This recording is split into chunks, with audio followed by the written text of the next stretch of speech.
আসসালামু আলাইকুম, welcome back everyone. তো আমি তোমাদের সাথে আছি মোহাম্মদ ইকরাম হোসেন মজুমদার। পড়াশোনা করছি ঢাকা বিশ্ববিদ্যালয়ের প্রযুক্তি ইউনিটে। আমার ডিপার্টমেন্ট হচ্ছে ইন্ডাস্ট্রিয়াল অ্যান্ড প্রোডাকশন ইঞ্জিনিয়ারিং। তো আজকে আমরা এসএসসি ফিজিক্সের খুবই ইন্টারেস্টিং একটা চ্যাপ্টার, শব্দ ও তরঙ্গ, যেটাকে ওয়েভ অ্যান্ড সাউন্ড বলে। তো এই চ্যাপ্টারটার যে তরঙ্গ পার্টটা, ইনিশিয়ালি এই পার্টটা হচ্ছে যে তোমার এসএসসিতে যে অংশটা সেটা হচ্ছে একটা বেসিক দাও না। ইন্টারমিডিয়েটে তোমরা পুরোপুরি একটা চ্যাপ্টার পাবো তরঙ্গের। আবার এই চ্যাপ্টারটা আবার কিছুটা অংশ পর্যায়বৃত্ত, ফার্স্ট পেপার পর্যায়বৃত্ত গতির সাথে রিলেশন আছে। সো তার মানে এখানে যদি তোমার বেসিকটা ক্লিয়ার থাকে, পরবর্তীতে তোমার জন্য বিষয়টা খুবই ইজি হয়ে যাবে এবং সহজ হয়ে যাবে, যেন তুমি ওইখানে সব কিছু ধারণ করতে পারবে, বুঝতে পারবে এবং সব কিছু তোমার কাছে একদম ক্লিয়ার, ক্রিস্টাল ক্লিয়ার মনে হবে। সো চেষ্টা করবা যে যে জিনিসটাই পড়বা সবসময় কনসেপ্টকে ক্লিয়ার রাখার জন্য। তো আমরা আজকে যে চ্যাপ্টারটা পড়বো সেটা হচ্ছে খুবই সহজ একটা চ্যাপ্টার, শব্দ ও তরঙ্গ। জাস্ট আমার সাথে তুমি খাতা কলম নিয়ে ক্লাস নোট করতে থাকো। আমার নোটটা যদি তুমি কমপ্লিটলি করে ফেলো তোমার কাছে, দেন আফটার ওই নোটটা নিয়ে যখন তুমি পরীক্ষার আগে রিভিজ দিবা, রিভিজ দিয়ে যখন পড়তে যাবা, রিভিজ দিয়ে যখন পরীক্ষা দিতে যাবা, তোমার কাছে সব কিছু সহজ মনে হয়ে যাবে, একদম ক্লিয়ার। তো এই নোটটাই হচ্ছে তোমার সব আহ, ধরনের অস্ত্র, ঠিক আছে? তো আমরা আহ, ঠিক আছে, আহ, অতিরিক্ত কথা না বলে আমরা পড়াশোনায় এগিয়ে যাই।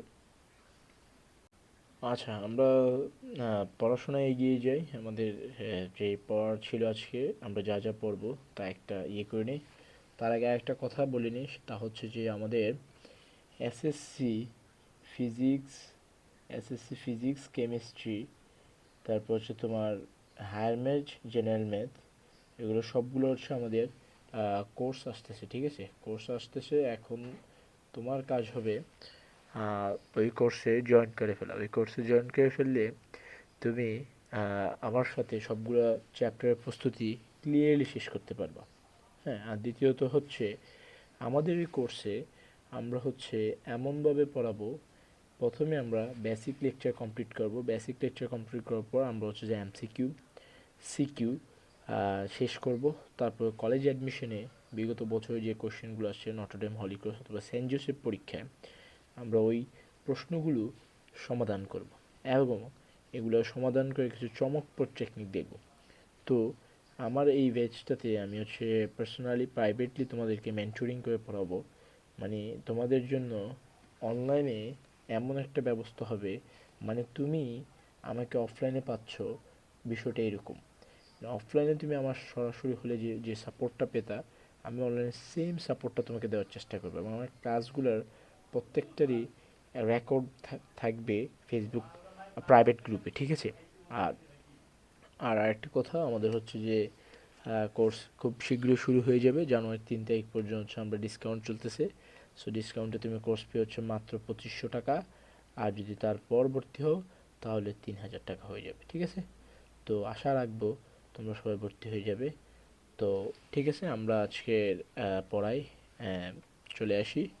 তো হ্যাঁ, আমরা যে চ্যাপ্টারটা পড়বো সেটা হচ্ছে শব্দ, তরঙ্গ, ওয়েভ অ্যান্ড সাউন্ড। তো প্রথম আমরা যে টপিকটা পড়বো, আমাদের কয়েকটা টপিক পড়তে হবে এই চ্যাপ্টারটাতে। ফার্স্ট যে টপিকটা সেটা হচ্ছে সরল স্পন্দন গতি বা সিম্পল হারমোনিক মোশন। তারপর হচ্ছে তরঙ্গ, তারপর হচ্ছে শব্দ তরঙ্গ, সাউন্ড ওয়েভ, তারপর হচ্ছে প্রতিধ্বনি, অ্যাক্টো, তারপর হচ্ছে শব্দের ব্যবহার, ইউজেস অফ সাউন্ড, তারপর হচ্ছে সুরযুক্ত শব্দ বা মিউজিক্যাল সাউন্ড, ঠিক আছে? তো আমরা প্রথমে যেটা পড়বো সেটা হচ্ছে যে সরল স্পন্দন গতি বা সিম্পল হারমোনিক মোশন, ঠিক আছে? ইংলিশ টার্মটা আমি পাশাপাশি রাখছি, তার কারণ হচ্ছে অনেক সময় এমসিকিউতে বা সিকিউ, শর্ট কোশ্চেনে কী করা হয়, যে ইংলিশ টার্মটা দিয়ে দেওয়া হয়। তো আমরা বাংলাটা ঠিকই জানি বাট ইংলিশটা জানি না, না জানার কারণে আমরা একটা ইজি কোশ্চেন দেখা যায় একদম সহজ একটা প্রশ্ন আমরা অ্যান্সার করতে পারি না, ছেড়ে চলে আসি। সুতরাং যেন কোনো নাম্বারই তোমার জন্য ছাড়া না হয়, ঠিক আছে? সেই জন্য তুমি বাংলা ইংলিশ বোথ দুইটাই পড়বা এবং এটা একটা পর্যায়ে তোমার ভালো একটা উপকারে কাজে দিবে। এখন শিখলে পরবর্তীতে তোমার জন্য বিষয়টা আরও সহজ হয়ে যাবে, ঠিক আছে? আর দ্বিতীয় কথা হচ্ছে এই ক্লাসটা এমনভাবেই নাও, বাংলা ভার্সন ইংলিশ ভার্সন দুজনের জন্য কাভার হয়ে যাবে, ঠিক আছে? ঠিক আছে, তো তো আমরা যেটা ছিলাম সরল স্পন্দন গতি বা সিম্পল হারমোনিক মোশন। তো ওইটা বোঝার জন্য আমাদের আগে বুঝতে হবে স্পন্দন গতি বা পালস স্পিড, ঠিক আছে। পর্যায়বৃত্ত গতিসম্পন্ন কোনো বস্তু যদি তার পর্যায়কালের অর্ধেক সময় কোনো একদিকে এবং বাকি অর্ধেক সময় একই পথে তার বিপরীত দিকে চলে, তবে এই গতিকে স্পন্দন গতি বা পালস স্পিড বলে। ধরো একটা পেন্ডুলাম বা একটা বল, ধরো যে তার পর্যায়কাল হচ্ছে যে এইটুক, ঠিক আছে, এইটুক হচ্ছে তার পর্যায়কাল। তো তার পর্যায়কাল অর্ধেক সময় সে এদিকে, বাকি অর্ধেক সময় হাফ অ্যান আওয়ার সে হচ্ছে বিপরীত দিকে চলতেছে। তো এইভাবে যখন সে চলতে থাকে, এই গতিটি হচ্ছে তার কি স্পন্দন গতি, ঠিক আছে। সরল ছন্দিত স্পন্দন গতি বা সিম্পল রিদমিক মোশন, এটা কি বোঝাচ্ছে দেখো, যদি কোনো পর্যায়বৃত্ত গতিসম্পন্ন কণার গতিপথ সরল রৈখিক হয়, অর্থাৎ সরল রৈখিক গতিপথে মানে সোজাসুজি কোনো গতিপথ হয় এবং এর ত্বরণ সাম্য অবস্থান থেকে সরণের সমানুপাতিক হয়।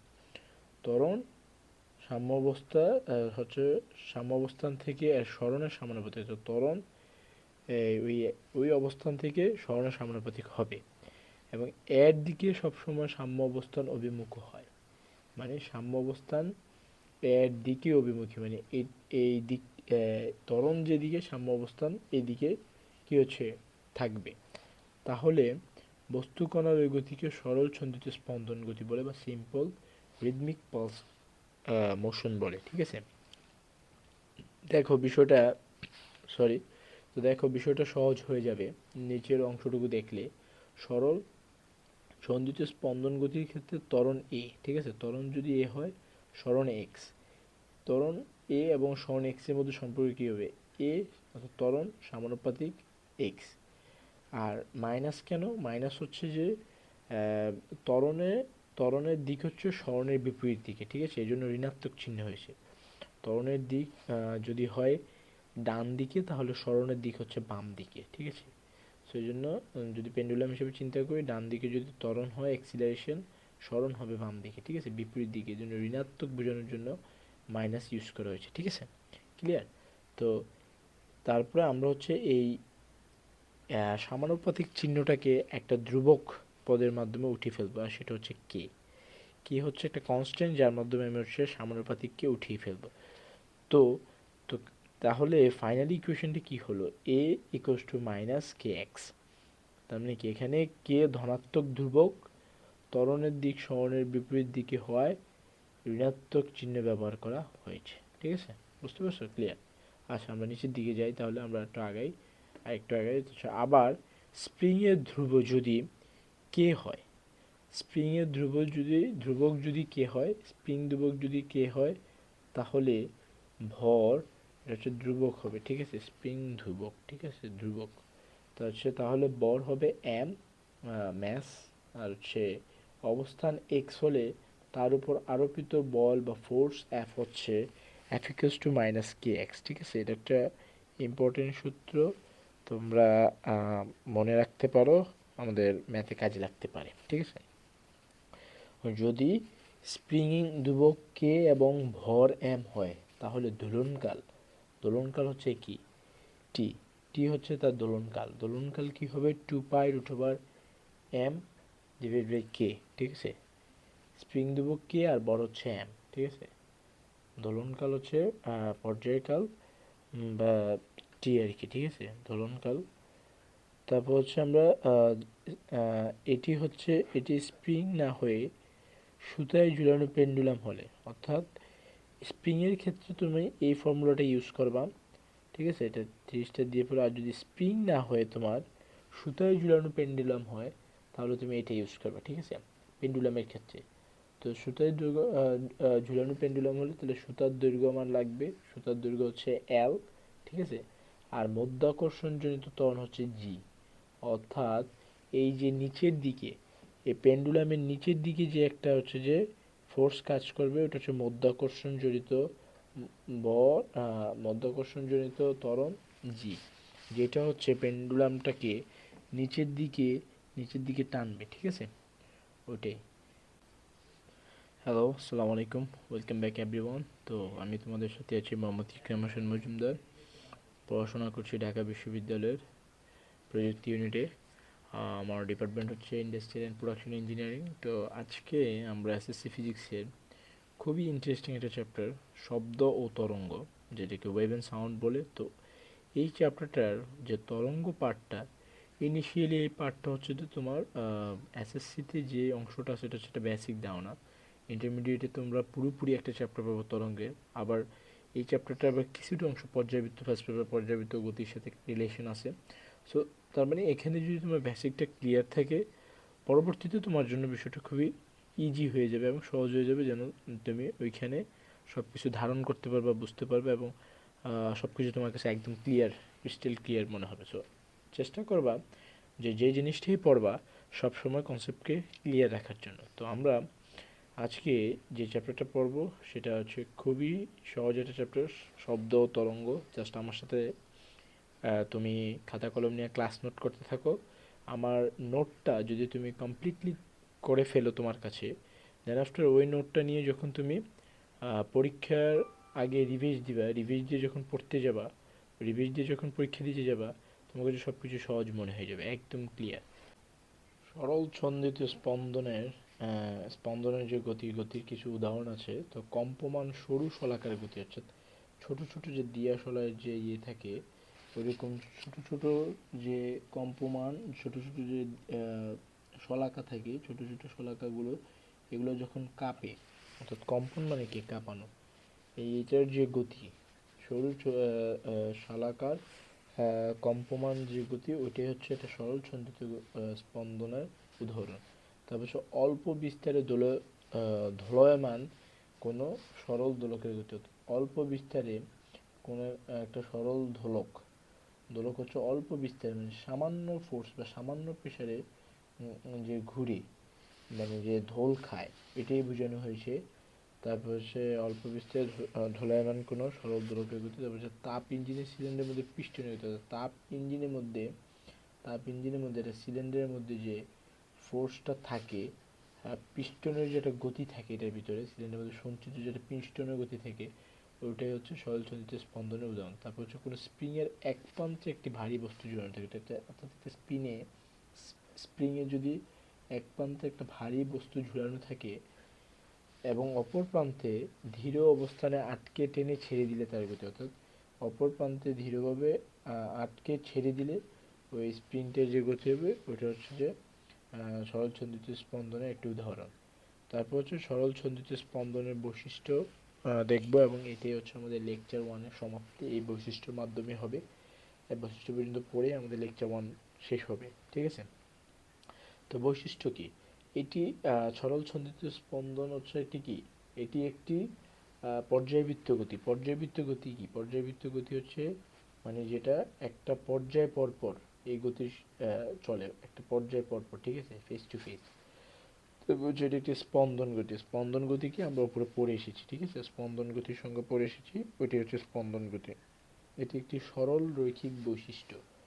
হ্যাঁ, এটা হচ্ছে সরল রৈখিক গতি। এটা একটি সরল রৈখিক গতি মানে হচ্ছে যে এটা সরল রৈখিক মানে একটা সরল পথে এই গতিটা চলমান, বহমান। এই জন্য যে কোনো সময় ত্বরণের মান সাম্য অবস্থান থেকে সরণের মানের সমানুপাতিক, অর্থাৎ ত্বরণের মান অ্যাক্সিলারেশন সমানুপাতিক মাইনাস এক্স, এটা আর কি সরণের সাম্য অবস্থান থেকে সমানুপাতিক, এটাই বোঝানো হয়েছে আর কি, এ সমানুপাতিক মাইনাস এক্স। তারপর হচ্ছে ত্বরণ সর্বদা একটি নির্দিষ্ট বিন্দু অভিমুখে, অর্থাৎ ত্বরণ একটা নির্দিষ্ট বিন্দু অভিমুখে মানে হচ্ছে একটা নির্দিষ্ট দিকেই, একটা নির্দিষ্ট বিন্দুকে কেন্দ্র করেই চলবে, এক্সিলারেশন।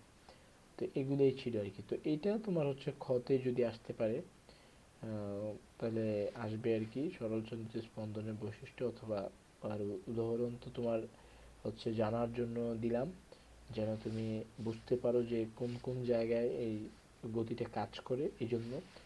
তো বাট এই বৈশিষ্ট্যটা সর্বোচ্চ যদি ক্ষতে আসে আর কি, যদিও ন্যাচারালি তেমন একটা আসে না, তারপরেও তোমাকে ক্লিয়ারিফিকেশনের জন্য শিখিয়ে দিলাম।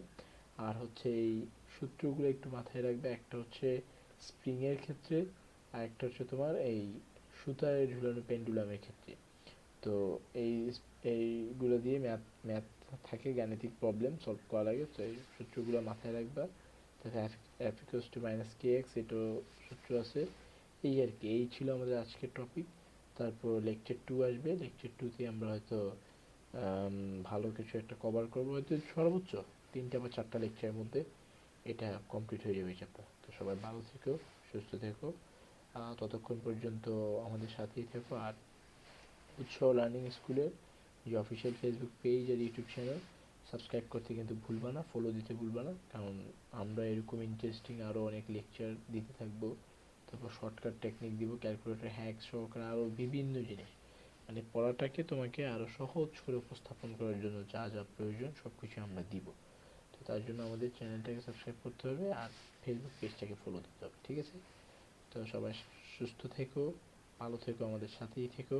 ইনশাআল্লাহ পরবর্তী ভিডিওতে তোমাদের সাথে আবারও দেখা হচ্ছে।